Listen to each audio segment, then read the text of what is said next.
அனுஷ்கா 6ஆம் வகுப்பு ஆ பிரிவில் பயில்கின்றேன். இன்றைக்கு தமிழ் வீரர் ஒண்டி வீரனை பற்றி கூற வந்துள்ளேன்.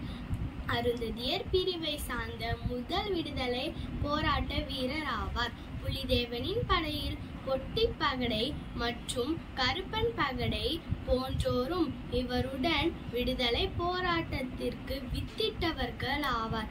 ஆங்கில படைகளை தனியாக சென்று அழித்தவர் இவர். ஒண்டியாக சென்று எதிரிகளை கொன்றதால் இவருக்கு ஒண்டி வீரன் என அழைக்கப்பட்டுள்ளார். நன்றி.